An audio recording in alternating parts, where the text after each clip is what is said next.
Welcome to the Dirty Sports Podcast. I am your host, Andy Ruther, coming to you live from the Smut Studio in Venice Beach, California, with my co-host, Joey. No chill, Prano. Hello, Andrew. How are you? I'm great. Tuesday, the new day. From now, we do this after Monday Night Football. We get the whole week covered.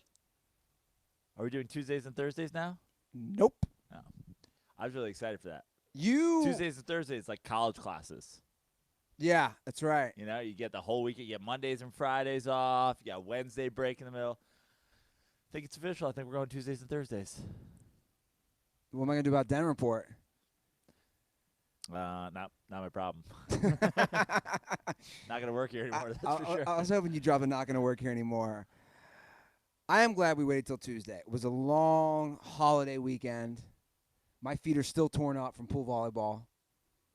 You just played the one day, though, right? But I played last weekend. The feet were still torn Sounds like up. somebody needs some aqua socks. Yeah. Or just to callus your feet up like a man. Yeah. All this running on the beach, how are your feet still not fucking ready to take a pounding? It's funny, the sand when I run on the beach, it like cracks some more. My heels look like AIDS. It's disgusting. I need to get a pedicure to clean that shit up. It's pretty gross. Disgusting, actually. It's a hot way to start the show. Yeah. I know. We got DirtBall in the house, by the way. We do. Just caught out of the side of my eye, chugging Bud Lights over there. He comes in a Philly jersey with Bud Lights. I feel like this is just like a spit in the face of Joe Prano visit. Yeah. He's like, I paid $100 to just stand for things that Joe Prano hates. So I got a DM from a DirtBall. You know, when you get the unread messages, was that the section it's called? I don't know what you're talking about. When, like, somebody you don't follow. Oh, like a message request. Yes. Yeah. I missed it. Said he's going to be in town for a few days, and his last tweet was from 2011. He's not on social media. This is what I love. Not on social media. He had to get on. He said, I want to come to the show. Like you were just saying, he's in town from Philly. Let's bring him on mic here. This is probably his podcast debut, I assume. Colin, you there? Hey, what's up, guys? So, you, how long you been listening to the show? I've been listening for about a year and a half, maybe 2 years. So relatively new DirtBall. Yeah, you could say that. Make sure you speak into the mic when you. I know this is probably. The first I know. time. I complained about that, and now I'm doing it. Yeah, it's all right. You're a stoner, dude. You're. By the way, you hear him? He's like, now I'm doing it. He's like, I don't have a Philly accent. I'm not. What am I doing? Just over here drinking beer water. He asked me if he could roll blunts during the show. Yeah. And I made a joke and he got defensive. I was like, blunts. Like I don't know, blunts to me. Oh, here we go. Here we go. Here we go. Let's go. Take on the blunt crowd. I'm not a big blunt guy personally. Because why? I'm just saying, if you're gonna be smoking weed. I don't know. I'd prefer a joint or a vape pen or edibles. That's my take. But I love that you just named all other types of weed. You're like, I prefer dabs or joints or edibles or just bowl or pills. So you dropped some serious money on our legal cannabis. You Yes, said you sir. dropped almost $1,000. Yes, sir. Almost $1,000. Yeah, I mean, How much? that's if you include my Pull med the card. mic to your mouth. You got to include my med card if you're counting that grand number. Without that med card, which cost me like $400, then I'm probably still chilling at like $500-600. But why can't you just buy recreational weed here? Why'd you need a med card? Well, you can fly home legally, and I've heard mixed things, but supposedly the California med cards work in other medical states. Okay. So I'm hoping that I can use it in PA, because right now I got to pay someone like $10 over the store price to get like dispensary weed in PA. Got it. And I don't think there's any truth whatsoever to the fact that you can fly with it, right? I don't think if you were an actual doctor, could you fucking take weed on a plane? But good luck to you, sir. I hope I'm wishing you the best of luck. You'll walk in with that Ben Simmons jersey. I know, yeah. They're gonna be like, bro, let's fly. He's got a blunt behind his ear with his Ben Simmons jersey on. They're like, sir, what are you doing? He's like, what? I'm very sick. Yeah, I have a medical card. Medically speaking, I am sick. Yeah, I went to Dr. Dank and got a prescription. Is that not legal?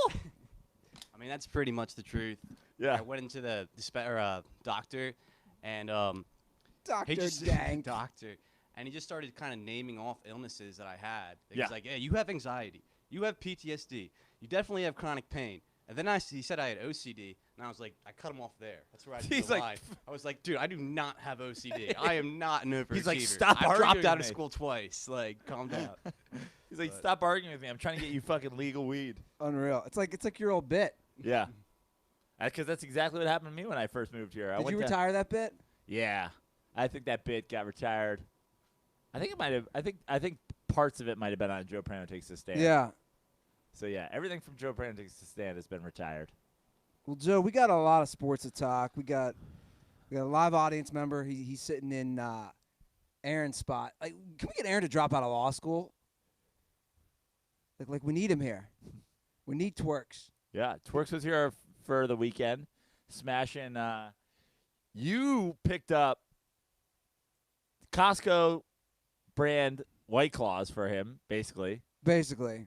You went shopping. Well, not just me. I had my lady was in town, and I, knew she would like that. I knew your lady would like that, and the Costco knockoff of White Claw. Could you make any more noise? This guy over. let the man live. This guy over. I love this guy. He's rattling bags, cracking up beers. He's like a homeless guy. He's just like everything comes out of a plastic bag. Like, what's in here? No, all good, Colin. Just ball busting. But it was a 24-pack was $10, Wow. but it's only 4% alcohol, Right. and it's more calories. 4% alcohol is like, yeah, well, only slightly more calories. Like I think one of them was what 110 and one Yeah. was like 95. Yeah, What is White Claw typically? 90. 100. But also, and those were smaller cans. Were they? Or those are about the same size as White Claws. Who fucking knows? Who cares? Yeah. Why are we going down this again? Because I don't know.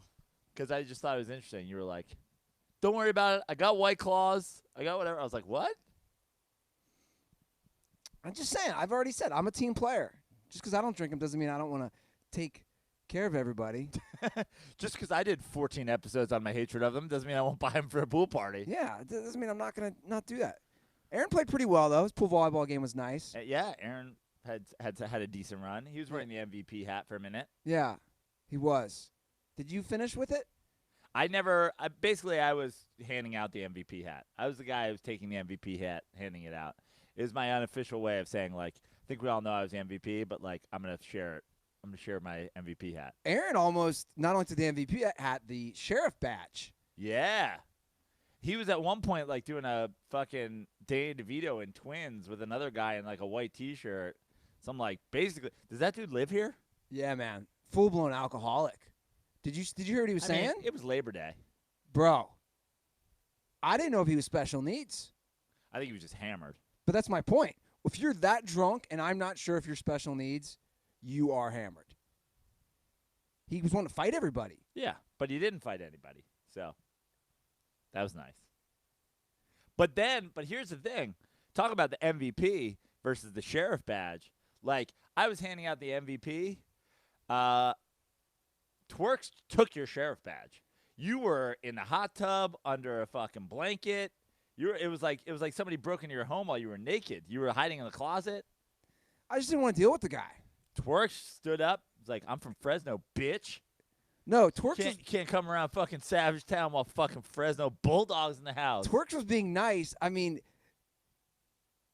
I didn't want to deal with a drunk guy who keeps saying he wants to fight. He straight up was like showing scars on his knuckles, bragging how he likes to fight people. He kissed Twerks in the forehead at one point. Yeah, I think he kissed him multiple times. It was some real fucking. It was some. He kept real, saying he was in like the mob. It was some real white guy trying to steal the land from the natives shit. Like Twerks was there. He was all settled, and then some white dude showed up, started threatening to fight him, kissing him on the head.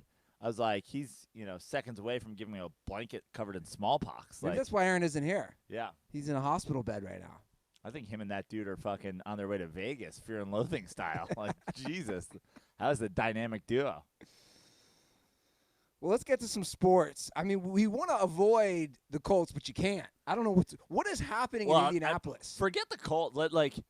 How about just like the AFC AFC South. South? The AFC South is a fucking spinning SpongeBob meme. Yeah. What the fuck is happening? The Colts. I mean, like when you look at our top two stories, where do you start? Let's start with let's go chronologically. Okay. They for everybody who's a fucking Jacoby Brissett supporter, and by the way, I'm still like just shocked and appalled that these people, like, it happened so fast. Yeah. They went from booing Andrew Luck to everybody's now the world's biggest Jacoby Brissett fan. They give Brian Hoyer $12 million. They bring in Brian Hoyer and they give him $12 million to back up Brissett. $9 million guaranteed. Yeah. So they're not so sure about Brissett, right? Why do you need Hoyer then? Yeah.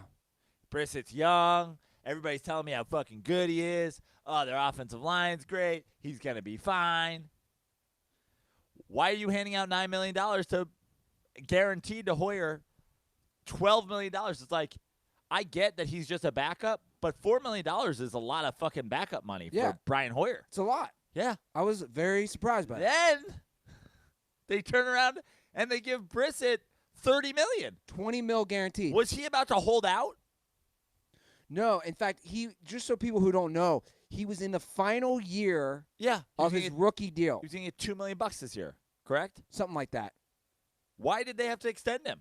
I don't know.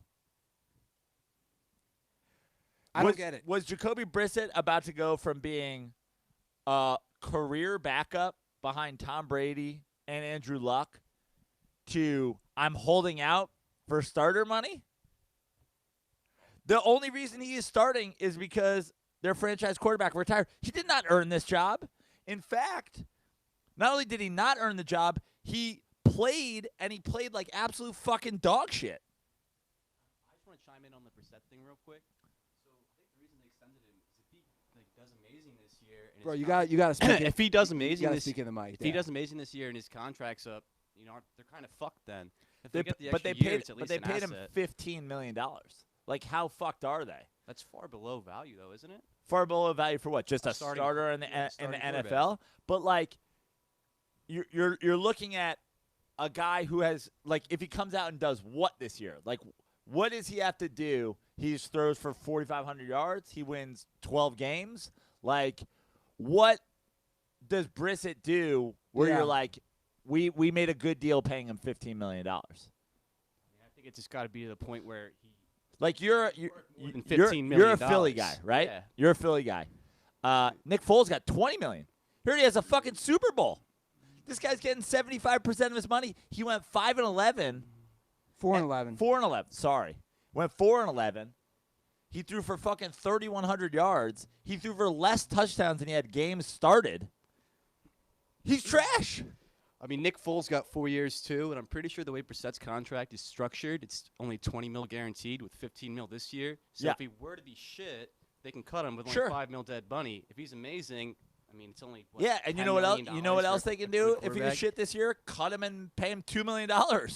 Yeah. I just don't understand. I don't get it either. I don't understand doing both of these deals simultaneously. I don't get it either.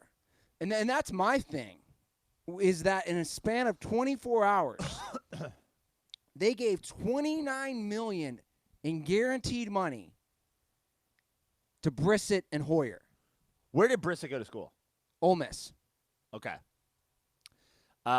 Do we think? Am I right on that? See, you just said it like it was fucking real. I'm like, if you say so. I think I'm right on that.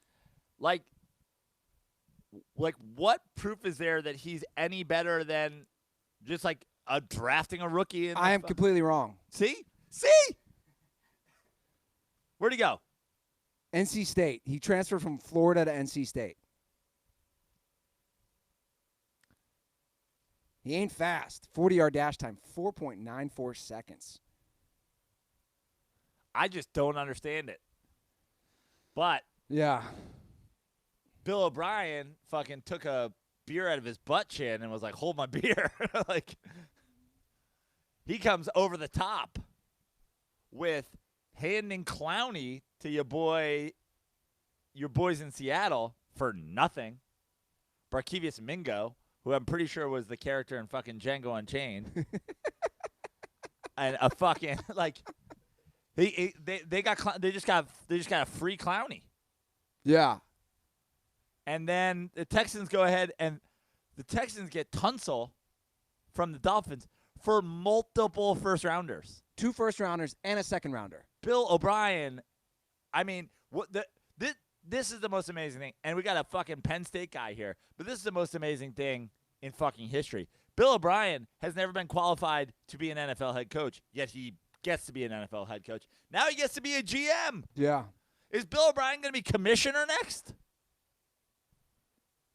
So they traded Clowney for a couple guys and a third-rounder. I'm fucking all in on the Jaguars. And then, like you said, they give up tons of first-round picks, a second-round pick, and they get Tunsil and Kenny Stills. I understand them desperately wanting to improve their offensive line because of how much Deshaun Watson got sacked and how often he's been hurt in his few years in the league. So they drafted offensive linemen. They added a left tackle. But you're doing that at the cost of, like, you're going all in. Like, do they think they're winning the Super Bowl? Also, I hate to say it, but yes, this will improve Deshaun Watson's protection. Sure. But Deshaun Watson, much like ya boy up in Seattle, it's like, bro, you're going to get sacked if you fucking hold on to the ball and try to make every fucking play with your legs. Like, yes, he's not getting protected, but also he's not a fucking quick-hitting pocket passer yet. Yeah. And will this help? Of course it will, because our offensive line was bad. But I just don't understand. Every issue I've had with these stories so far, it's just all fucking value. It's like, who was giving Brien Hoyer $12 million if the Colts didn't? Who's giving Brissett $30 million if the Colts didn't? How is Jadeveon Clowney going somewhere for nothing? Who's giving fucking the Dolphins, who are in tank mode, 2 first-rounders and a second-rounder for fucking Larry Tunsil and Kenny Stills? Like, go home, AFC South. You're drunk. What the fuck is happening? I just don't, like, to me, it's like, I get that you want to add a solid, above average, like, great, even starting left tackle to protect your quarterback's blind side. Again, this is all about value. Like, we're talking about Zeke's a great running back. The reports are he's going to get like $90 million over 6 years. Like, it's not a matter of whether or not you want Ezekiel Elliott on your team or Laramie Tunsil on your team. I mean, it is a question whether or not you want Brissett and Hoyer on your team. That's your fucking strategy at quarterback. But here's what I don't understand about Hoyer. The Patriots just cut him. Yeah. And they're taking the Stidham, right, as the backup. They're making the guy from Auburn their backup. So if the Patriots didn't think he was worthy to be the backup, why are the Colts throwing $12 million at him? Well, because Belichick's like, Brady's going to fucking be fine. And because Bill Belichick, unlike the AFC South, understands value. He's like, why am I going to pay Hoyer when, let's be honest, if Tom Brady goes down, we're probably kind of fucked. You know? Yeah, maybe this kid will, but he'll be able to do it at a tenth of the price or whatever. Sure. Because he's a rookie as opposed to however long Brien Hoyer's been in the league. Like, that might be what Brien Hoyer, like, has to get paid to exist. You know what I mean? The Brissett one, I just really don't understand. Why would they not let him play out his contract? Because I guess the thinking is you're getting some sort of deal if he but, like, again, what does him excelling look like? If the Colts go 10-6 this year, like they did last year, they make a playoffs and they lose. You're like, yeah, we're riding or dying with Brissett at $15 million? Isn't that well, the fact wasting money? The fact that it's only a 2-year deal shows they don't have the trust for him to be the long-term guy. So the argument could be made, if you're only going to do a 2-year deal. Also, the sign that they don't trust him is they paid Brian Hoyer $12 million to be there just in case. Exactly. So there's like convoluting things that they're putting out there as far as their quarterback situation. And again, now I'm glad that these people don't fucking get him because of the goddamn Colts fans that I've had to deal with in my mentions. Like, I can't believe people are on the Brissett train. They're driving it. But, like, now I'm glad they didn't fucking get Eli Manning. But if you were just going to hand out $30 million, that was the big question mark. Like, why not? Oh, well, what do we want to pay Eli $20 million for? Well, you're paying Brissett $15 and you're paying Brian Hoyer $4. Yeah. So you're fucking paying quarterbacks $20 million for this season. You're paying your quarterbacks $20 million. Yeah. And your options are literally what happens when Tom Brady takes a shit and flushes it. You're taking the Patriots' skid marks and you're paying it $20 million to be your quarterbacks. Who's made more money for fucking like? I'd love to see the numbers. Tom Brady's career earnings versus Tom Brady's backups' career earnings. You take Brissett, Hoyer, Garoppolo, Castle. The guy, like, fuck. And all of them, spoiler, fucking suck. Oh, Bill Belichick. He's the moneymaker. It's unbelievable. It's unreal that system. I mean, hard to say Garoppolo sucks already, but, like, he also has to play. First, you got to stay on the field. The amount of money that system and team has made for quarterbacks, I'd actually like to see it. I'd like to see all those deals played out. The backups going to get money from other teams versus like Tom Brady's personal career earnings. When are people going to learn? Has anyone been successful after they left the Patriots? Well, Matt Castle went fucking 10-5 with the Chiefs or whatever. I don't get it, man. This whole game of like, well, if he does play well, cross that road when it happens. Why jump ahead? It's almost the same mindset that you and Tug kind of have with the rookie deal quarterbacks. Why wait and pay? Like, why pay them ahead of time? And that's my point is, like, there's no way, right? Like, that, like, whoever the fifth quarterback that comes out of the next year's draft class, right? Okay, so it's not the kid from fucking Oregon, and it's not the kid, but, like, it's not Tua. It's not whatever. Is Jacoby Brissett better than, like, the fourth best quarterback that's coming out of the draft next year? Serious question. Was he the fourth best quarterback in his college days? He was a third-round pick. We'll see. It's going to be an interesting year in that division, though. I like what you're saying about the Jags, man. I mean, again, I'm bringing up my boy. 2 years, $11 million. He's making $5.5 million total this year. Who? With the Dolphins. Is Jacoby Brissett better than Ryan Fitzpatrick? God, Ryan is just so streaky, man. He's just so hot and cold. Unlike Brissett, who's just been cold so far.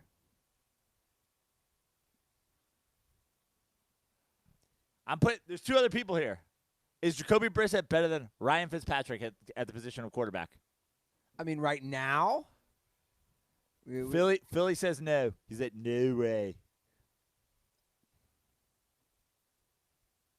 And by the way, he was explaining the fucking paying Brissett that money. I would say no right now. Yeah. The answer's fucking no. And the Dolphins are tanking. Should have tried to get your hands on Ryan Fitzpatrick. I'll tell you what, that Clowney move is a really 2 years, $11 million for Fitzpatrick. 2 years, $30 million for Jacoby Brissett.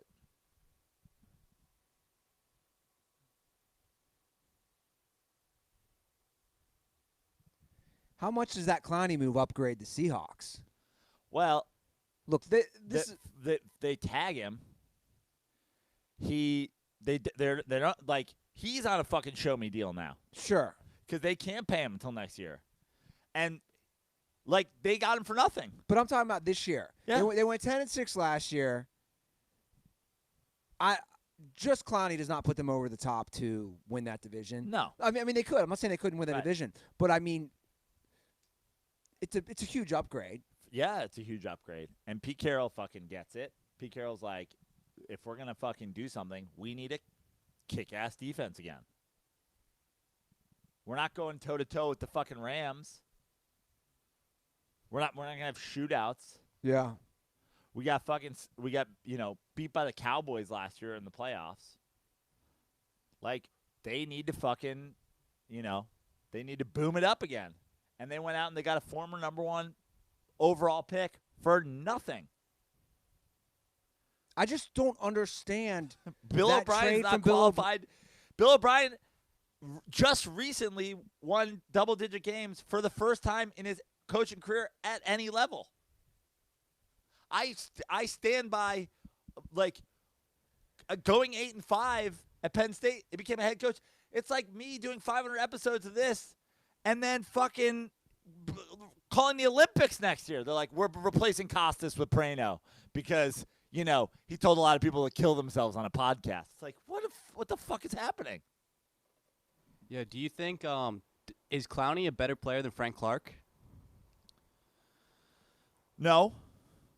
But they replaced Clark with Clowney, and who's the other fucking dude that they basically got 2 players for the price of 1, which again, Clowney's getting fucking franchised. So they're paying him, but they're not paying him a big deal as opposed to Frank Clark, who you have to, roll out the red carpet for. Like, I forget the other dude, but like the 2 of them together is better. Yeah. And their D's going to be all right. They're going to be good again. Yeah. They signed Bobby Wagner to a long-term deal. They're going to be tough again. I just don't I'm trying to wrap my head around. What do you think Pete Carroll's thinking, or whoever from the Seahawks side, when they get this call for this kind of deal? Blinking guy meme? I think they're like, I think they do. We'll take it, no backsies, and they hang up, and then they disconnect their phone, and they're like, then we just keep getting a busy signal. It's like, well, I guess we're making this deal. Pete Carroll, like, there's more conspiracies behind this trade than Pete Carroll has about 9/11. Pete Carroll's like, Bush did the Jadeveon Clowney trade.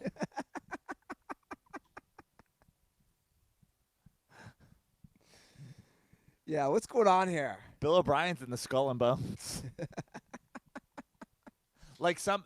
Bill O'Brien's like, this is a false flag. Like, somehow Bill O'Brien's making money through the military-industrial complex by trading away fucking Jadeveon Clowney, and he's on some like major league shit where like somehow he makes more money if they go 10-6 and lose their first round playoff game. Like, he's like, that's the sweet spot. That's the spot you want to be in. I like Jacksonville, man. I know it's early, and we're going to have our NFL preview next episode where we're going to break down each division and make our predictions. But the problem with the Texans' moves altogether is that they're better than they were 3 days ago, right? Like, Clowney's gone, but they add a starting left tackle. They add another wide receiver to go with Hopkins, Will Fuller, who I like but has yet to stay on the field for a full season. You add Stills, and you're like, okay. So now you're going all offense. You're protecting Watson. You're giving Watson weapons. You're getting rid of Clowney, who fucking, put you in a position where he didn't want to play for you. Okay? So you're better than you were 3 days ago. The problem is it's a Super Bowl or bust league. So are they winning the Super Bowl? I would go a hard no. Are they winning the division? Right. But forget that. Even if they do win the division, right? Let's say they win the division. Let's say they lose their first round game. Let's say they win the division and they go fucking 12-4 and they get a bye and they lose in the second round. Now you go next year, you don't have a Super Bowl, and you're down 2 first-round draft picks. You're down a fucking third-rounder, and you're down Clowney. Yeah. So they're playing poker, and they're going all in, and they're going all in with, like, a fucking fine hand. You know what I mean? They're going all in with, like, a pair of tens. But, like, 7 other people are playing, bro. Like, you're not going to win unless everybody else fucking folds. Like, you're going in with what exactly? Deshaun Watson, DeAndre Hopkins, and a fucking left tackle to protect him. Okay. And J.J. Watt, who can't stay on the field. You said it, not me. He can't. He's a great player. Can't stay on the field. And if you look at the other teams in the AFC, they're still not better than the Patriots. They're still not better than the Chiefs. I mean, right off the top of my head, those two. Again, they're Colts fans are like, they're not better than us. They're a division, you know? I'd love to see, like, the favorite in the division. I mean, it's probably the Texans, right? Texans are probably the favorite. Yeah. Our former bookie guest here. Are the Texans a favorite? Do you know off the top of your head? He's like an It's Always Sunny in Philadelphia character. He's like a guy at the end of the bar. Absolutely amazing. Well, I just mentioned the Chiefs. They signed LeSean McCoy. Yep. After he was cut by the Bills. I saw you take a dig on our Twitter feed. Yeah, I didn't really take a dig. I just think it's funny because it's a good point, though. It's funny to me because again, we talked about this last year when they had to cut what's his name? Fucking Kareem Hunt. It's like I think this is the end. I think we've seen the last guy that got like panic cut by somebody. Because you're going to cut a guy, then he's going to go sign somewhere else basically immediately. Kareem Hunt signs with another AFC team that's, you know, by Vegas odds, a contender with the Chiefs. Yeah. So a team that you could potentially have to play in a playoff game gets better because you panic cut a guy over his, you know, indiscretion. And then you're like, well, to fill that hole, we'll go get LeSean McCoy, who once, like, sprayed a girl with champagne and threw her off the fucking New Jersey Turnpike because she wouldn't, I don't know, suck your bouncer's dick on your party bus. Like, what fucking story is this? Is that what happened? It was some shit like she wasn't, like, DTF on a party bus that was, like, going back and forth between fucking Atlantic City and wherever the fuck he was going. And I don't even think it was, like, she wasn't DTF him. Like, his security guard, like, threw her off. It was some wild shit. Then they dropped her off at a rest stop. Then they went back and picked her up because the other stripper hoes were, like, complaining. They're like, you can't treat her like that. She's a nice girl. And they're like, go get her. And then they threw her off again. They, like, took her to some other better rest stop. And they're like, this is more your fucking style. Get the fuck off here. Or they, like, dropped her off on the side of the road and then picked her up and dropped her off at a rest stop. It was like, yeah, it's wild shit. But my point is like, it wasn't the joke was don't not sign LeSean McCoy. The joke's don't fucking cut Kareem Hunt. Yeah. Because you're already going to sign the next running back that has baggage. Yeah. You're like, oh, well, we have to replace him with somebody who's out there. Like a bunch of running backs who did some shit. This guy punched a cop, and Joe Mixon kicked a girl at fucking Chick-fil-A, and fucking LeSean McCoy, you know, threw some chick off his party bus, and fucking Adrian Peterson beat the shit out of his kid. It's like Zeke pulled down a titty. Yeah. A girl's shirt. Dude, now that you think about it, NFL running backs, man. You just reeled off like a half dozen NFL team starting running backs. I mean, if somebody else had signed LeSean McCoy, what are the odds? Like, better or worse than 100 to 1 that the Chiefs were going to call OJ? and just be like, we're just kicking the tires here. How you feeling? You've been looking pretty sprightly on Twitter recently. You've been golfing. You look good. CTE is a wild fucking shit, man. How about, speaking of CTE and fucking wild Chiefs running backs, how about our boy Larry Johnson? Bro. And then he replied to us. You tweeted at him. I didn't even tweet at him. I just quote tweeted his wild theory that, like, the Illuminati is trying to get us comfortable with, like, homosexuality by dressing NFL players in pink and making NBA players wear tight jeans. And you were like, I was like, bro, I just put CTE is real, a thread. And old Larry Johnson jumps into our replies.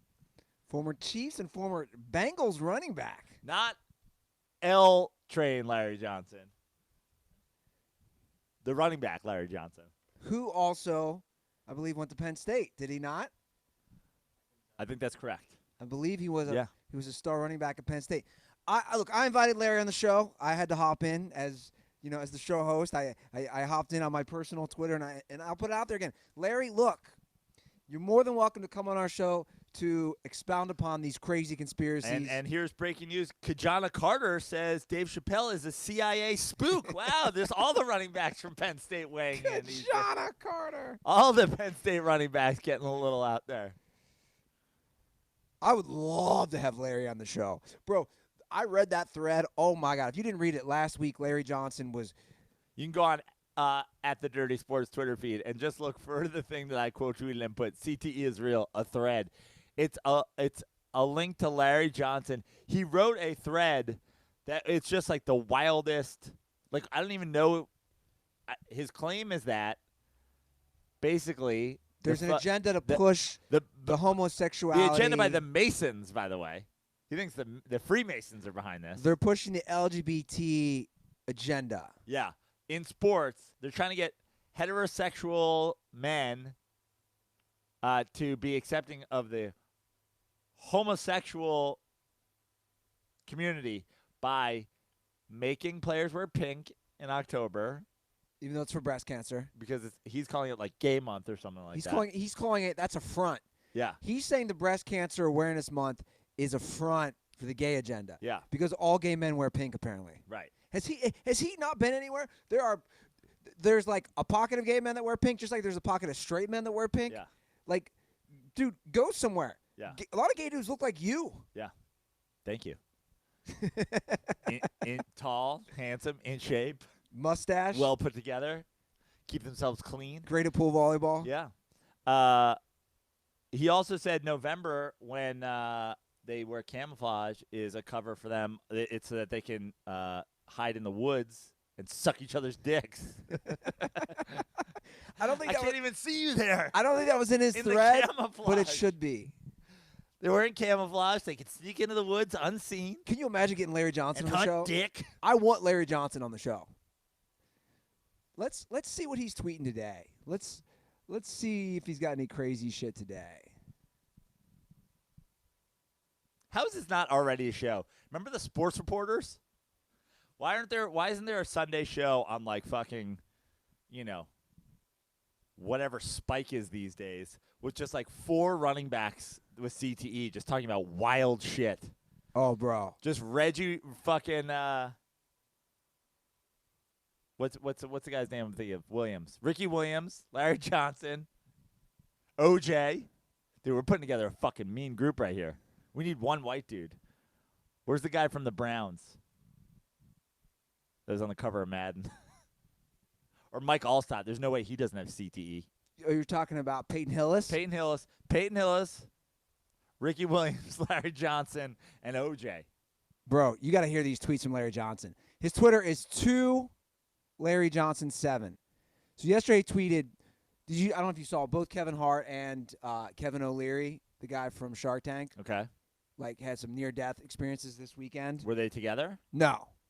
Kevin Hart. That's some Freemason conspiracy shit. All the Kevins riding cars together. This is what he tweeted yesterday. Kevin O'Leary and Kevin Hart. Kevin's in cars getting back injuries. Kevin O'Leary and Kevin Hart just got their, in quotes, come back to God warning This world may change, but God and all of his judgments, love and grace doesn't. Okay, so that's just the God tweet. But here, you want to get it real funny? So wait, Larry Johnson. All right, let's keep moving. Yeah, because I don't think I can unpack that. The tweet before that is someone tweets, seeing Kevin Hart's car crashed brought back memories of Paul Walker. Larry Johnson quote tweets that. Paul Walker was in the movie Skulls about secret societies that came out March 2000. He died 13 years after the movie came out. He died in the same make and color of the car he got as a gift for crossing over into being, and it quotes, a skull. So Larry Johnson, Larry Johnson has moved on to Paul Walker conspiracies. He thinks Paul Walker. I just made a skull and bones joke, and he's fucking doing it. Like this is a. I'm gonna start doing. Can we do real or fake Larry Johnson tweets? Oh, this is a new segment. Oh, he's going after your boy Odell for the Met Gala. You know how he's wearing the cutoffs and the what do you call it, a kilt? Yep.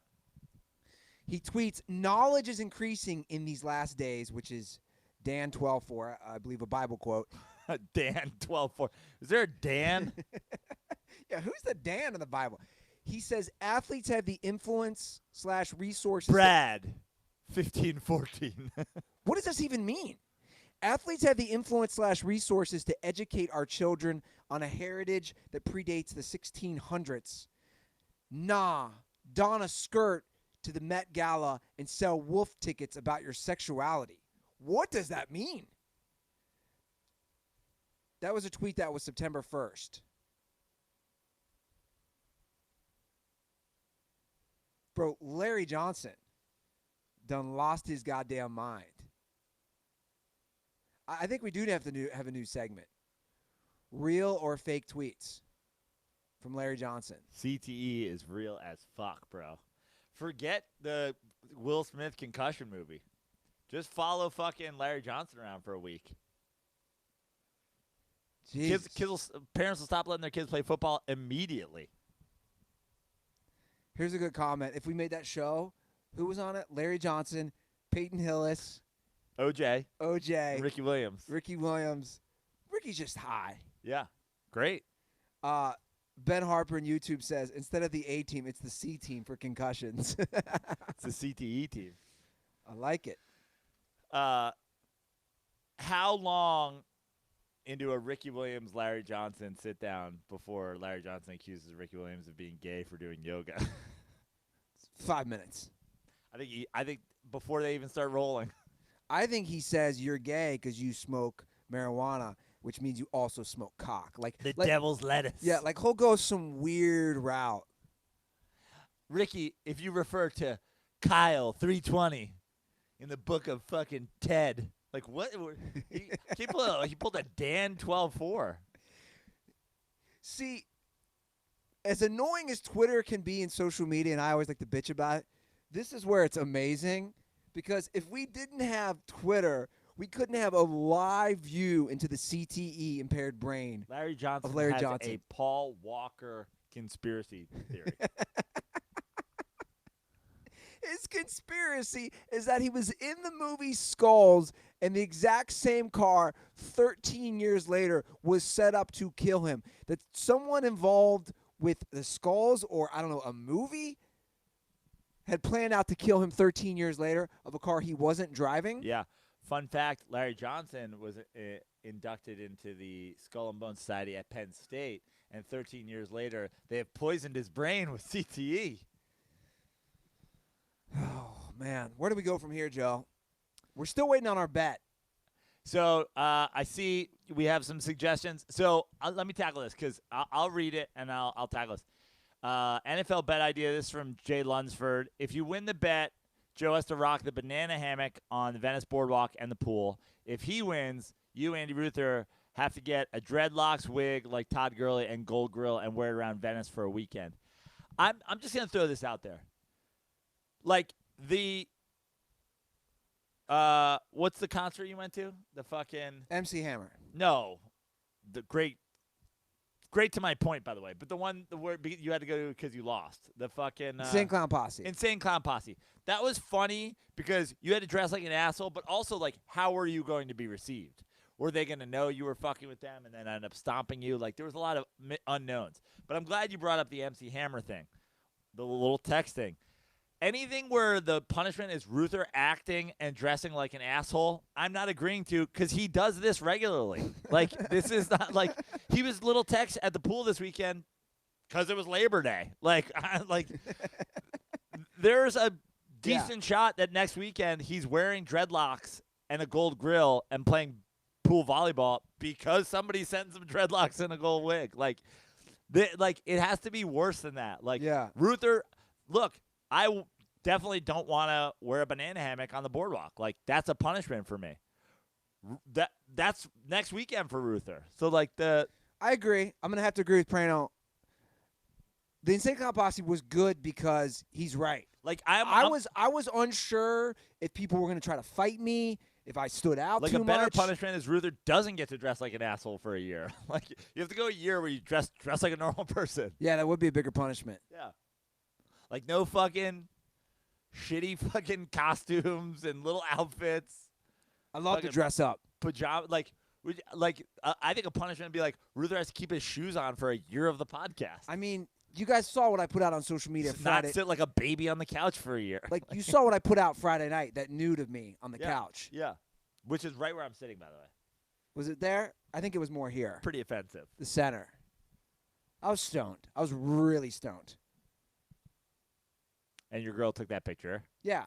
Everybody thought it was you. Yeah. I would never. I was like, you guys think Prano is going to take that picture? Not happy. The brothers are not happy. Have you seen Larry Johnson's response to that, by the way? No. He thinks that you're pushing homosexuality on the DirtBalls. Oh, really? Yeah. I heard that was in Leviticus 11:4. Yeah. He just put Levi 11:4. Like the jeans. Can we play my new song, my new rap debut? Sure. Because not everybody's on YouTube for some reason. Not everybody's on social media. You know, we got a guy over here who would fit that mold. Can I? Are you worried at all that this may end up getting like you've taken the Old Town Road beat? Is there any fear from you that like this is gonna get pulled down or anything or? Yeah, it could be. Which, by the way, whatever. Like if you put it out there, it's hilarious. Great video by Nick D'Alessandro. That's what I want to talk about. But I'm worried about playing it on this episode and maybe getting this episode pulled down. Oh, the live YouTube stream. Yeah. You're worried about that getting nicked for? Yeah. I should not have tried to monetize this podcast. Interesting. Because it's the same beat. Right. Yeah. Maybe I shouldn't play it. But that being said, people should go watch it. You put it on our YouTube page. It's a Dent Head original. Although you went full Drake and all of your lyrics were ghostwritten. Well, Nick wrote most of them. I want to give Nick some love right now. Nick basically did everything, including recording vocally a better version of the rap, which you then recorded over with not even near the same flow. He did a great job. A lot of people have been criticizing you being out of tune, even with auto-tune. Well, here's what's interesting about auto-tune. Like, it doesn't actually automatically tune you. He put the auto-tune on it. I would be curious to hear how it sounds without auto-tune. You think it made it worse? I'm not saying that. I'd be curious That'd to hear. That'd be a Larry Johnson-esque theory. Right No. I didn't say that. I'd be curious to hear how it sounds without auto-tune. We thought it would sound funny to put the auto-tune. Yeah. It's up on YouTube. It's Dent Town Road. The editing, you have some great cameos in it. By the way, I have no recollection of saying we should go to that other bar, which happened. Let's go! We're like, you know what's funny? Is like when I look back on that night, I was like, I don't know how, like, I mean, I know how it happened, even though I didn't remember how it happened. I was like, how did Ruther let us go to another bar? Like, I was so clearly done after the first bar, but then we actually see the exchange where I'm like, guys, the party's over. And then it's like, unless we're going to that bar. Well, here's what happened. The DirtBalls, like I said in Houston, were turned. Yeah. They were ready to party. They were ready to go out. I couldn't call it early. This is what this is what it's all about. When we're in different cities, you were also ready. You were all about Whataburger at that point, but then you spotted another bar, and we have it on camera, just ready to do it. Should I not play it? I'm just worried. I think just send people to it. I just don't want this to get pulled down. Yeah, you're which right. I think is more likely than you're right. the other video getting pulled down. You're right. But go listen. You tweeted it. You put it on our YouTube. You Yeah. put it on your what? Your Instagram. Yeah. So Colin's listening to it right now. he's got it on in the background. Yeah. It's hilarious. I think I did all right. The rhymes were, man. Nick D'Alessandro, I just got to give him some love. Again, the guy films, he edits, he's a lyric writer. He does it all. So anybody who wants to give any negative reviews on that video can eat a fat dick. Because he did an amazing job. And that'll be the first of many, you know. Going to get him out here, and we're going to come a duo together. We're going to make this happen. I watched it 1,000 times this weekend. It's pretty good. Are you sending dick emojis, Prano? No, I got a dick emoji. I got multiple eggplant emojis. Is that your favorite emoji? I think my favorite emoji is just the shaka. Just throw that to everybody. I've noticed. It's like you can give somebody the okay, you can give somebody the thumbs up, but like this way is either you're not even giving any positivity one way or the other. It's just throw it at people. By the way, real quick before we move on from the rap song, what's it going to take to get a Joe Prano verse? I saw some requests there. I'm on Venmo. I'm like fucking I'm 2 Chainz or Nicki Minaj. You know what I mean? Like, do you want to hear what Snoop's? I want $100,000 for a feature. If I talk, yeah, I was gonna say that's Snoop's price. $100,000 for a feature. I know for a fact. It's $100,000 cash. Well, if look, you have $100,000 cash, Snoop will do a song with you. I mean, look, for $1,000 collectively on Venmo. $1,000. Colin over here paid $100 to come in the studio. Well, for live taping. He's saying worth every penny. Well, he also spent $1,000 on weed this week, so he's fucking. He's not good with money. Yeah. Let's make some interesting choices. Have you given up on your Mets yet? I have not. Yeah, I mean, I had given up on them. I'm close. They're on the edge. They have the Nationals right now. They won yesterday. Big performance by Syndergaard. They've got DeGrom Scherzer tonight. I hate to put it all the season's far from over for a team that's 4 games back of a wild card spot, but I'll say it. Season's on the line tonight. Handing the ball to Jake. Jake versus Scherzer. If they don't win tonight, it's over. Well, I pulled the standings up, so let me get them a little. But they've got Phillies again soon. They've got Diamondbacks again soon. So they've got Nationals. They've got the Rockies still. Like the Mets' schedule isn't easy, but it's beneficial for them, and basically that they're playing a lot of teams they need to beat. You know, they need to, obviously they would need to pass the Diamondbacks. They need to pass the Phillies. They're playing the Nationals right now, who are ahead of them. The Rockies fucking stink. The Marlins stink. They're the 2 worst teams in the National League. They have both of them left. So for the rest of the year, only the final series against the Braves is the one you don't want to see. And otherwise, it's like you're playing somebody you kind of have to play or somebody you want to play. But, yeah, either way, I mean, if they lose tonight, I think it's over. You need DeGrom to come out. Nimmo came back yesterday, put up a bunch of runs against the Nationals, who are 3.5 games up on the first, in the first wild card spot. You just got to go at them hard. They need 2 out of 3. Yeah. And if they don't win tonight with DeGrom, then I don't think 2 out of 3 is happening. Who do you like in the National League right now? Who do I like for like World Series? Do you still like the Dodgers to make it? Dude, I sneaky like the Cardinals. Yeah. Best record in baseball since the All-Star break. Yeah. Or I'm sorry, in the National League. Yeah. I like the Cardinals. I just don't like I think it's just too hard for the Dodgers to go 4 years in a row. I still think the Braves are. Wait, that'd be 4 years in a row to the World Series? No. Yeah. They lost to the Red Sox. They lost to Astros. Is that it? 2 Yeah. years? Okay. So it'd be 3 years in a row.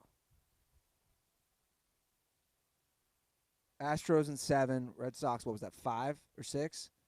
Yeah. Right, because before that it was the Cubs. Yeah. What about American League? I'm on the Houston Astros fucking train. I'm on the train that runs over their left field fence. I've been on the Houston Astros train for how many years now? A few. I thought they were going to win it last year. World Series hangover. Same thing happened to the Red Sox this year. Yeah. I think the Astros bounce back. Fucking Justin Verlander. I mean, that guy's a goddamn pimp.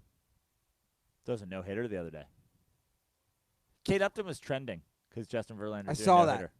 She was the number 1 trend in the world because her husband threw a no-hitter. I saw that. And she has titties. Yeah. I mean, can you imagine that? Can you imagine just like, I have big breasts and my husband did something great. Now I'm trending. Dude, sex rules everything, man.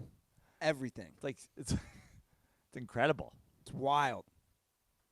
I couldn't believe that when I saw that. Because now I believe he's the third pitcher all in the history of baseball to throw 3 or more no-hitters. Really? Yeah. Wow. It's Nolan Ryan. Who has like 7. Who has, I believe 7. Sandy Koufax, I believe, has 4. And now Verlander and a few other guys have 3. Oh, okay. So there's a bunch of other guys who have 3. Yeah. Maybe Bob Feller Okay. If you say so. has at least 2. Cy Young has 2 or 3. He's fucking good, man. Also, he was done. Remember that? Before he was traded? Yeah. No. He was coming back, but he was like he had a couple rough years, and then I mean that's why Kate Upton was trending too, because he got with her, and he fucking was all of a sudden good again. Yeah. Power of the pussy, bro. I mean that's a little crude, honestly, but you know. I was saying the love of a good woman, you know. Deuteronomy 12:8. Yeah. Dude, where's my card? 12:14.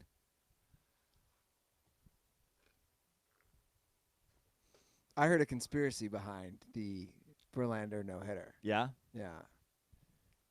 It was all, you know, he plays for the Houston Astros. I love. Ass is the first word. The first word in Astros. Yes. Larry Johnson's claiming that the Houston Astros are trying to get you comfortable with ass. And also, there's the George Bush Airport in Houston, which is connected to the Bush family, which is connected to the Skull and Bones. So it's a homosexuality meets. And they wear orange, very similar to the color of vest you would wear if you went like duck hunting with Dick Cheney, who's also in Skull and Bones. Yeah. So that's how it all played out. Yeah. We need Larry Johnson on our podcast. Larry, come on, man. Come to the Smut Studio. Even do a phone call. Guys, if you have a ham radio, try to get in touch with Larry Johnson.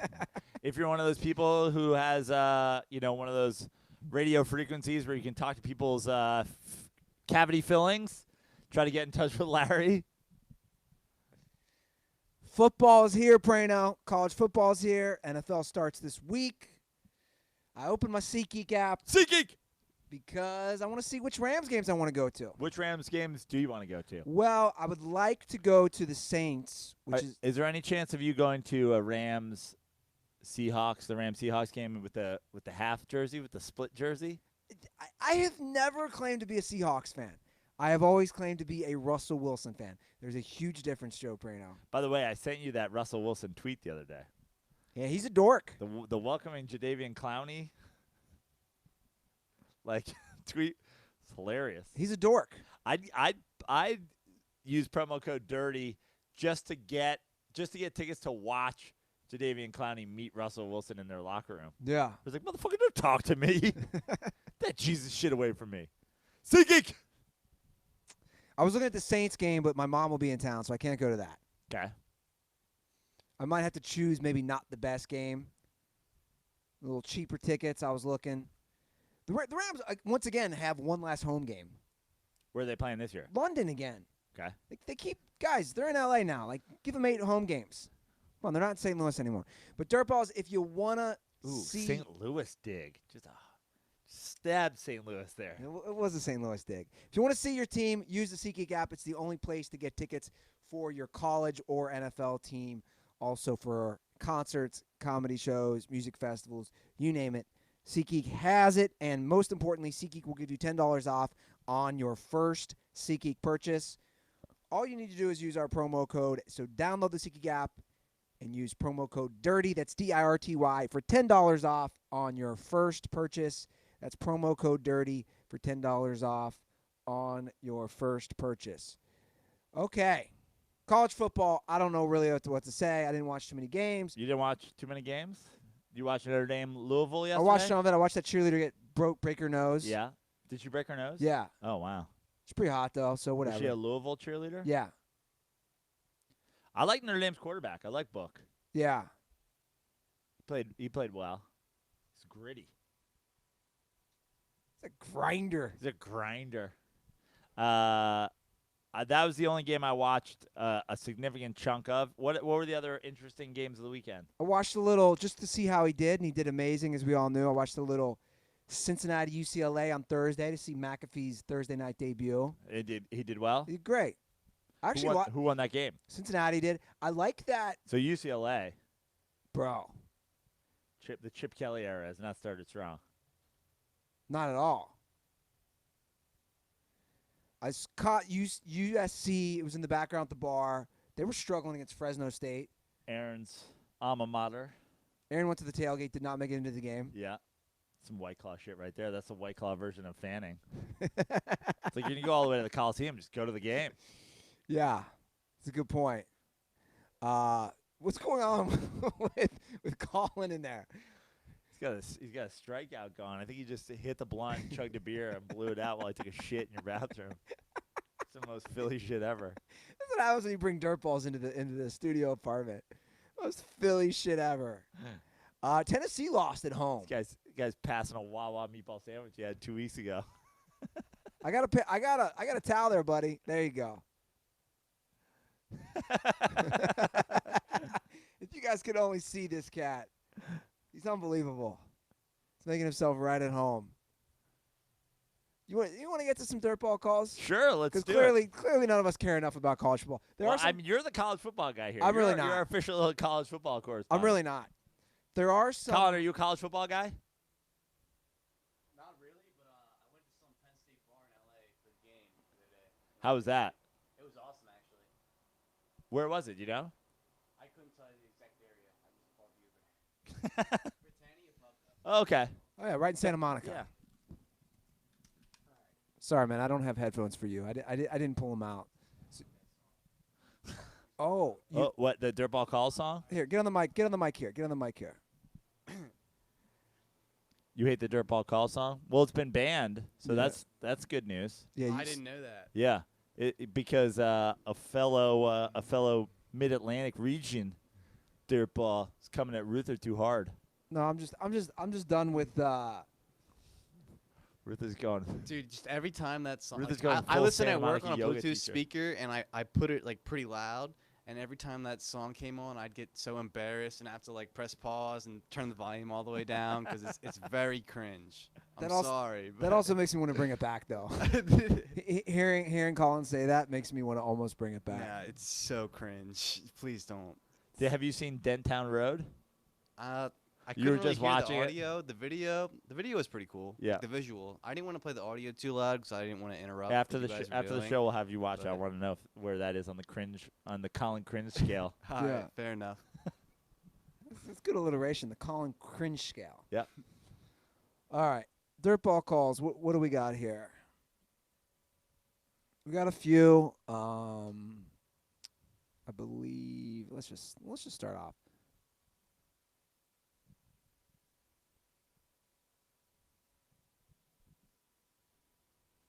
What's up, fellas? This is Jew Boy. I was just calling. Want to talk about the youth and sports. So I just read an article that the top 5 players in the NBA, 25 and younger, and the list that they had, none of them were American players. So it's like Embiid, Jokic, Giannis, Ben Simmons, and Doncic. So I never thought, this whole esports shit where like this new generation, they don't go outside and play. So do you think in 20, 25 years, maybe 10 years, that real sports that we consider real sports will actually not be as big in America, just for the fact that, like, obviously there's still 9% of the people in sports are Americans, just for the sheer numbers that we have more people in America than, most places.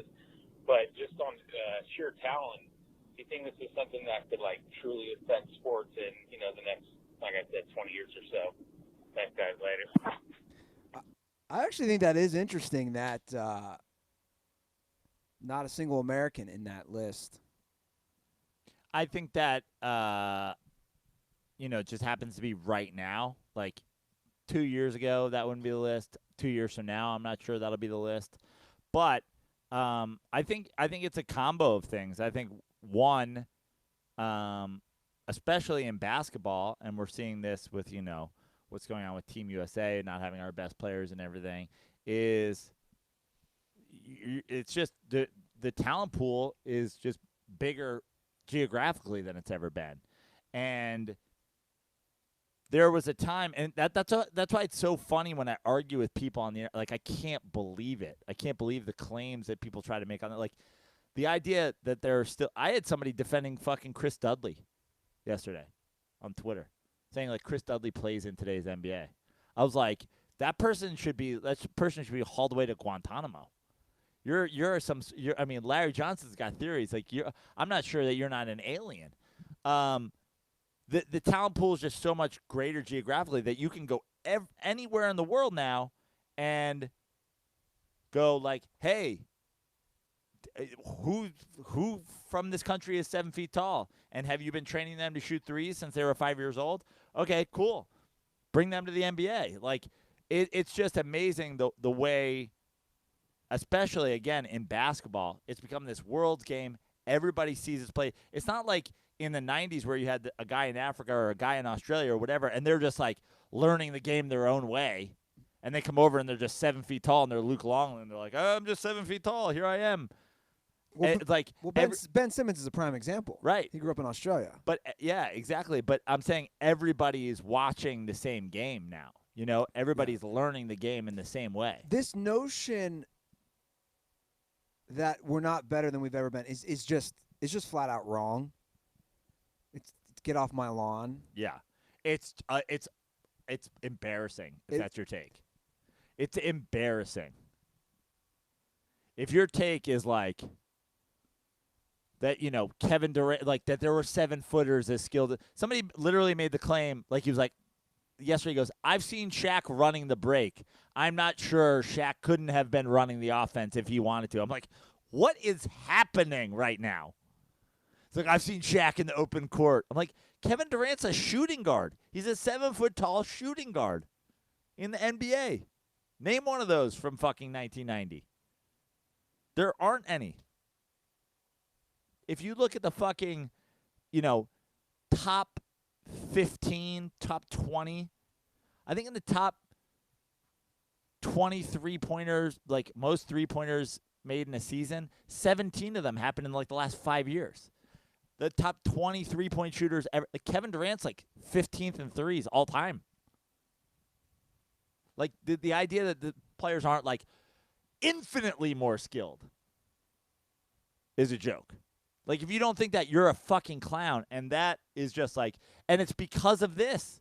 The talent pool, you're just taking the best of the best. There was a time where you had the best of America, and then the random dude like Tony Kukoc. You had a fucking race. It's like now you're getting the best of the best from everywhere. That's why the NBA is going to keep fucking going like this, and other sports are going to go like this, because the NFL hasn't embraced other fucking cultures. They don't give them. They haven't even embraced American black people. And Major League Baseball's putting fucking literally everybody behind a net. Yeah, NBA, wild. And I mean, I don't know about the video game. Like, are less NBA players in the top 5 American because of video? Like, Australia's got video games, right? Like, well, and not just that. The truth is, the majority of the NBA is still black, right? It comes from the black community. So my argument would be those kids are still hooping. Right. The nerdy white kids in the suburbs. I mean, I'm sure there's black gamers. I'm sure there's gamers, but I'm saying it just like basketball. Like, everybody's got the same video game now, right? Like, there's a time in the '80s where I had Atari, and Africans are like, "What?" But like, there's people in fucking Nigeria that are playing Fortnite. I'm sure of it. Yeah. Larry Johnson definitely has a conspiracy about that. Larry Johnson's like, Fortnite is getting all these kids into dancing. Oh, yeah, everybody knows once you start dancing, you start fucking. It's like, what is this, Yeah. a Kevin Bacon movie? Yeah. According to Larry Johnson, if you play Dance Dance Revolution, you will be sucking a penis by the end of that night. I mean, in fairness, Dance Dance Revolution. I believe it's known as DDR, the technical term. You know, Chris Walla brought up a great point when I was down at his birthday last weekend. Ms. Pac-Man, the original transgender. She's not Pac-Woman. She's Ms. Pac-Man. She's a Pac-Man dressed as a woman. It's funny. I played Miss Pac-Man this weekend at Barney's Beanery. Yeah? Did terrible. You know, Chris Wilde has one in his garage. Only been there once. It's pretty glorious. Yeah. You weren't invited to the birthday party. I mean, you got to rub that in again. I was not invited to the birthday party. A lot of people were invited. It's like I honestly think that he was just adding random numbers to his text chain at one point. Jason Auer was invited. Jason Auer is like the original Andy Ruther. That's just I'm just saying a direct slap in your face. That I wasn't invited. I think that I wasn't invited to his birthday party. We're gonna have to talk about this on the annual Christmas episode. Yeah, I was like, it is what it is. It's fine. It is what it is. All right, let's get to another call. Dirty Sports, what's up? This is Crypto Rant checking in from Cleveland. Our group just had our fantasy football draft last night, and every year 12th place, last place finisher, we come up with a punishment. Now, the punishment that somebody threw out there for an idea this year was the person's going to have to do 5 minutes of open mic stand-up. And none of us are stand-ups. I listen to podcasts with you guys and comics talking about stand-up comedy. But what is some advice that you might have for one of us in the league that finishes 12th this year? Not an aspiring stand-up, has to do 5 minutes of open mic. That's awesome. Thanks, boys. That's about it. And condoms are for the Pittsburgh Steelers. Go Browns. Have a good one. First of all, have you met our Crypto DirtBall? Crypto Rant? Yeah. In person? Yeah. No. I met him at Pittsburgh Improv. He sent us a million messages about his cryptocurrency, like, wheelings and dealings. So the first thing I thought of on that is just an auction draft with him and all his cryptocurrency friends where they're, like, auction buying players. Yeah. He's like, I'm in for Baker Mayfield for 0.004 Bitcoin. Oh, 0.0042 Bitcoin. My advice is 5 minutes of stand-up, talk about what you know, and rehearse the shit out of it so that you don't go up there and you're trying to, like, the first thing I would do is just write it all down what you know, and then just practice it a million times so you don't panic. Because it's not going to be good. The jokes aren't going to be good. You don't know how to write a joke. It's going to be all about your delivery. Just fucking stick with what you know and rehearse the fuck out of it. My advice is just 5 minutes of Taco Bell jokes. You're golden. You're golden brown like my shits after Taco Bell. That's a good bet, though. And then do 75 more minutes and put out Andy Ruther's special. That's a good bit, man. Like, that's a good bet. Yeah, for sure. That's a good bet. All right. Do you want to hear from Colts fans? We have some pleas. Yeah, let's go. We have some pleas from Colts fans. Trying to beg for your forgiveness, Joe Prano. Joe, Andy, it's your boy Double D from Indiana. Hey, I'm calling in because I just want to say, as a Colts fan, you guys are right. Jacoby Brissett is not the answer. He's not going to get us the wins. The first sports book in Indiana opens on Wednesday. I'm going to slam the under. They're not going to win more than 8 games. It's just, if Brissett holds the ball on forever, he gets out of the pocket, he makes bad decisions. I wouldn't be surprised if he gets hurt. But Joe, Andy, both of you guys, don't lump all the Colts fans in Indiana in with Ohio, please. There is some charm to Indiana. I know you're upset with the fans, but you got to remember who is at this game. It's the 4th preseason game of the preseason. Okay, so it's a night game, Saturday. Everyone's been drinking. Most of the season ticket holders are not there. A lot of times they sell their tickets for the preseason. The fans that are there are the fans who can't afford going to a regular season game, so they're getting their cheap ticket to go to the game. They're one game out of the year. Half the stadium was Bears fans, so there is Bears fans in there booing. It wasn't just the Colts. And now, take that out of it for a second. I think the team responded well. I think the fans did respond well eventually. Obviously, there's still some people upset, but the timing of it was very, very odd. And being at the game, it was just weird. I saw some guys throwing their luck jerseys on the field, being absolute idiots. But again, I'm just going to hammer home the fact that the season ticket holders, a lot of them were not there for that game. So that's it, boys. Thanks for taking my call. Condoms are for Boilermakers. First of all, I'll never. I even said I'll never lump Indiana fans in with Ohio because of the way they took the original rewritten Ohio tweet. I got 200 responses from Ohio people telling me to kill myself. I got 0 from Colts fans.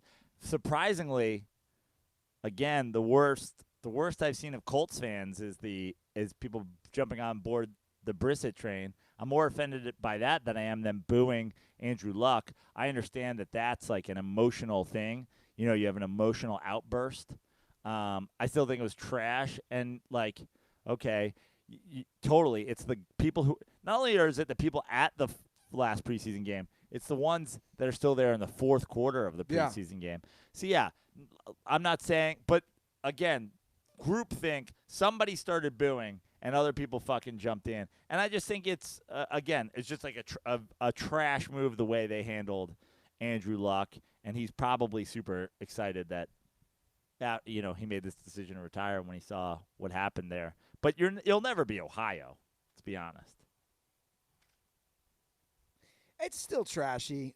I mean, he's basically saying poor people are idiots. That's kind of what you're saying. He is, in lack of a better term. He's saying, how poor do you have to be to not afford an Indianapolis regular season game? Yeah. I don't know what the fuck. This guy. Hop on the mic, dude. Just hop on the mic. He was going full fucking Gilligan's Island style. He's putting up smoke screens to try to send us a message. Like, hop on the mic, dude. What's up? First of all, before you give us your, if that had happened, if Carson Wentz decided to retire from injuries, you'd boo the shit out of him, wouldn't you? Nah, I wouldn't. No? Nah, I mean, Philly's not classes like that. I think that's like we'd fucking blow up his car. If someone deserves it, we will boo the shit out of you, like, way more than we should. Yeah. But for the most part, we're very respectful. All right, now what was your message that you were trying to fucking smoke screen us? I just didn't know if you guys were going to talk about how the USA basketball team barely beat Turkey. Yeah, dude. Like Ersan Ilyasova fucking almost beat the entire USA basketball team. Well, How the fuck does that happen? Well, we talked about this last week. This is like our D team plan. Like there's like this is like not our good U.S. players at all. Well, but first of all, they're by far the most talented team. It's just that they have not played together. I have said before, like, let Joe Harris play with the fucking current Virginia roster and just let Joe Harris, like, do what one of these guys on every other team around the world does, where they're like, we have one guy, we're going to let him fucking take over, and let's just go that way. Let's play the world's game. Surround Joe Harris with a bunch of guys who've been playing together from his alma mater, and let's go. This is what I want for Team USA. But yeah, they just haven't played together, and it's a misshapen roster. I mean, I just think we're so talented, and look at, I think, what is it, Serbia? Yeah. With, like, Jokic, Marjanovic, someone's name I can't pronounce. Yeah. Nemanja Bjelica or whatever. You already butchered the first two names. So please continue. Jokic. But, anyways, what is it? They've outscored their two opponents by, like, 70 points or 100 points or some bullshit. Like, they're still not nearly as talented as the, like, USA team. Right. How? Because they play together. Yeah. That's what we were saying last episode. When? Their national team, they play together a lot more. All right. I didn't know that. Though. Yeah, they do. These guys, a lot of them grow up playing together, too. Whereas, like, our team is literally just – our team is like if you walked out to the Venice Beach courts right now and you're like, okay, you look like you could be all right. You could be all right. You can maybe shoot. Yeah, like honestly, the best – I still say, like, I think the best college team that's been together for a while would fare probably better than our guys. Like, with their coach, with that they've – like, I'll say it. Like, I think fucking the Virginia Cavaliers win that tournament. I disagree, but that's all right. I don't think they do. By the way, I got to mention this. Did you see that video of the player headbutting the ref that went viral? No. In what sport? High school football. He headbutts the ref. With his helmet on. With his helmet on. Yeah. And I was laughing because they were playing against my dad's high school. Really? They were playing against you, so it wasn't. So it was Dayton Dunbar. That's your dad's high school? No, that was the team. Okay. Dayton. Walt did not go to Dayton Dunbar. Dayton Dunbar's in the fucking hood. So, although it'd be funny if he did. Walt went to Roger Bacon. So Roger Bacon was playing Dayton Dunbar, and this video goes viral. Making me hungry. This guy headbutts the fucking ref. You haven't seen this? No. You want to watch this? Have Sure. you seen this? No, you don't have any fucking use the internet. This fucking guy over here. Look at him just taking shots at you. I'm having fun with them. Oh, he's giving me the finger. Okay. You get one of your beers. Dude, take whatever you want. Did you already drink a six-pack? Yeah. Jesus, this guy is There's Rolling Rocks in there. You'll feel at home. a Trashy fucking Pennsylvania beer. Look at this guy. Can he get through the camera? This is like watching fucking Catherine Zeta-Jones and fucking what is that? Entrapment? Where is this video? God damn it. Dayton. Okay, here it is. Here it is, Brano. I don't know why this Dayton Dunbar fucking. That's the coolest trash can? You like that? That's Costco, bro. All right, so here it is. So you'll watch it. So this is Roger Bacon, the white team. Stop saying bacon. This is Dayton Dunbar. Watch this shit. It's right here, this ref. Which ref? Right here. Okay, got it. And then he tries to attack him. Watch this. He said they were getting bad calls the whole game. Watch this. Then he goes after the other ref. And then another ref. Like, savage. I heard my dad watch that, and his direct line was, "It's what?" You want to wrap this episode up? I don't know why these Dayton kids are so upset. They should go check out Dayton University, full of hot chicks. Unbelievable. You want to wrap up this episode? Yeah. Did you have one more call? Oh yeah. We have one Bumper more. stickers that bother us. One It's an more. interesting One more call. topic. One more call.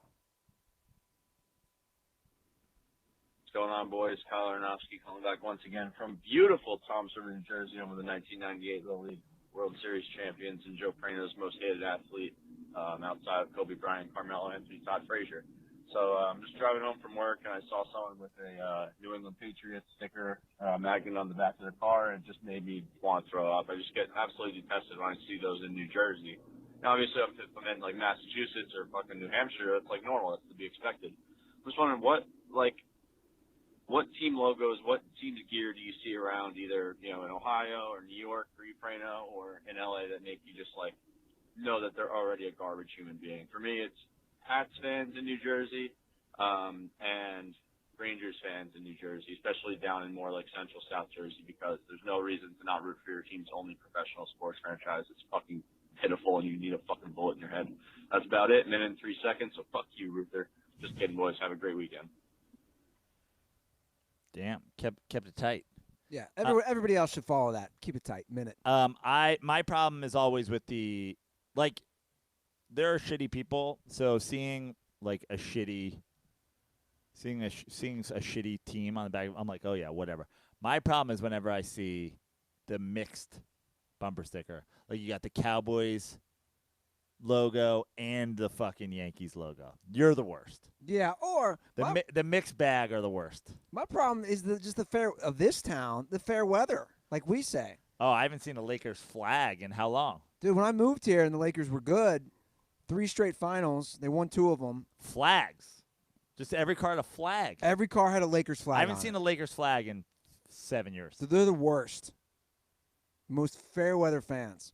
The Raiders one cracks me up. You still see a fair amount of Raiders. I love seeing the Raiders one. It just always makes me think of my joke. It makes me think of your joke, too. So I laugh.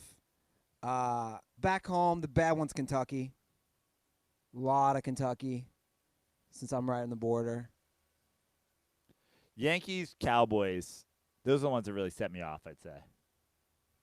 And how about the dude the other week who was hanging out at your pool, had the fucking big Eagles tattoo on his arm? That guy. Yeah.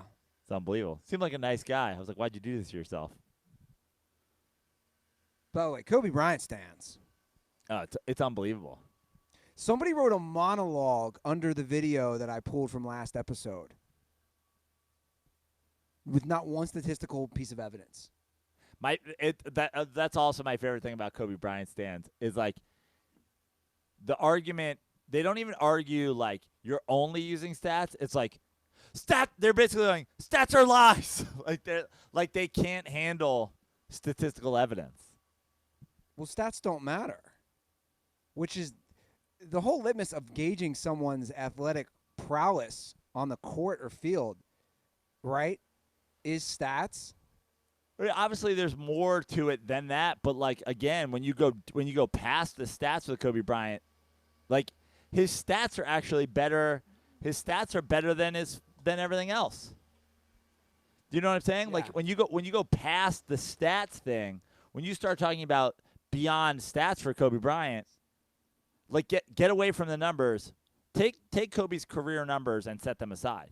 What are you left with? You're left with hated by teammates, ran Shaq out of town. His coach wrote a fucking book about him being an asshole. He never won a single playoff series without a dominant big man. That's facts. Those are beyond the numbers. Kobe Bryant beyond the numbers. Piece of trash. Ruined his own dynasty. Hated by coaches and teammates. Never won a single playoff series while he wasn't riding on the back of a big man. That's beyond the stats. Yeah. His footwork, though. Great. Kobe Bryant was skilled. Kobe Bryant's the 25th best player of all time. Yeah. Ish. There's some wild numbers that I didn't even know, though, about him. Like if you go like Barry McCockiner on him. Yeah. Where somebody posted. Shout this dude out because he's the Kobe Bryant truther in our YouTube comments. He's listed as Sean King. I doubt it's really Sean King, but listen to this. Perhaps former Tampa Bay Buccaneers quarterback Sean King. Kobe's fourth quarter shooting percentage in the 2009-2010 finals is 29%. 29% in 2 straight finals. Now, granted, they won 4 out of 5 games against the Magic in one of those. Pau Gasol's was 58%. Yeah, it's literally double. It's just wild to think. I just wanted to tell everybody, look, I saved Ruther from the clutches of being a Kobe stan back in the day. I pulled you out of the abyss. You were down a well. You were like fucking little Stevie. You'd fallen down a well. I sent a bucket down for you, and I pulled you up. I feel like I'm 2 months away from finally drawing you over to not even the best player on 2 championship teams. That's the great Joe Prano argument of all time. Kobe Bryant, indeed, not the best player on any championship team he ever was on. Well, something you said, and we'll wrap up the show, something you said that really stuck with me last episode was a good point. You go the opposite. Everyone says, oh, he had nobody to play with on those teams that got 8 seeds. Your argument is, if he was such a good player, he elevates his team to not be an 8 seed. Well, again, LeBron James was in the finals with fucking Mo Williams. But see, everybody's going to say the East, the East. Also, again, first of all, I'm a Mike D'Antoni stan, right? Yeah. So that's obviously part of that Suns success. And I would say I'm half of a Steve Nash fanboy. But, like, everybody likes to take that fucking Phoenix Suns team and talk about how great. Oh, how is Kobe Bryant supposed to beat? Like, what did all of those guys do in their career? Like, again, I say it again, like, where's Leandro Barbosa? Where's fucking Boris Diaw? Where's fucking all these, like, Amari Stoudemire went to the Knicks, had one good season. Now he's in Israel playing basketball. Amari Stoudemire is 29 years old currently. Like, what the Sean Marion, good player. Is Sean Marion worlds better than Lamar Odom? No. Okay. Not at all. So Steve Nash took his 2 rightfully earned MVPs, and shoved them up Kobe Bryant's ass. 2 playoff series in a row. And everybody loves to do the fucking, like, this is something that you don't even touch. Everybody likes to do the LeBron James quit on his team thing. The one Kobe Bryant series in those 3 years that was an actual series is the one where he refused to shoot in Game 7. Because he quit on his team. Because he got fucking called a ball hog for scoring 50 points on like 412 shots the game before.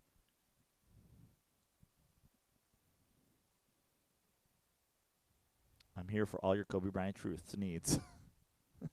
Kobe Bryant Truth or Joe Prano. I'm gonna buy KobeTruther.org.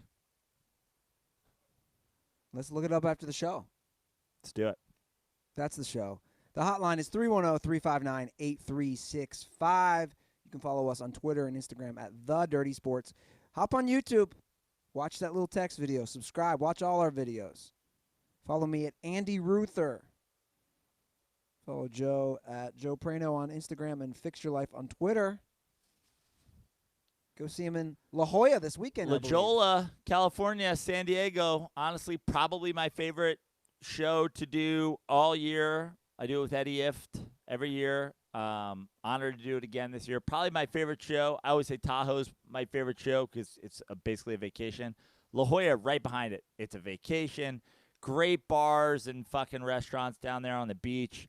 I'll be watching NFL Sunday, Week 1, somewhere at a seaside bar in San Diego. Eddie and I were doing 2 shows Friday, 2 shows Saturday, 1 show Sunday. It's going to be a fucking blast. The club's incredible. If you're in and around San Diego or Southern California, come to the La Jolla Comedy Store and see me open for Eddie Ift. Cool. All right, guys. Shout out our boy here. Colin. You're not. Can I say something real quick? What's up? Can I say something real quick? Yeah, go for it. He's like, I shout live in out Lower to, Merion. Larry. I'll get in trouble if I don't say this. Wait, Shout out to who? Larry, Lucas Hefner. He went to one of your comedy shows a couple weeks ago. Right on. But yeah, I'll get in trouble if I don't say it. So. Is his name Larry and Lucas, or you just his call? His name is Lucas. He goes by Larry, or no, he goes by Lucas. I call him Larry. Okay. And are you on Instagram or anything like that? You don't do the social media at all? Nope. Don't follow me. Fuck off. I love it. I love this kid. He's fucking, Nope. He's a Nope. he's a revolutionary with that. All right, guys, that's the show. We will doing a full NFL preview show on Thursday morning. You'll be here, right? Yeah. Okay. Thursday morning, full NFL preview show. All right, Dirtballs, have a good couple days, and most importantly, stay dirty. What the fuck, dude? I'm not even done with the stay dirty, and you slammed it down?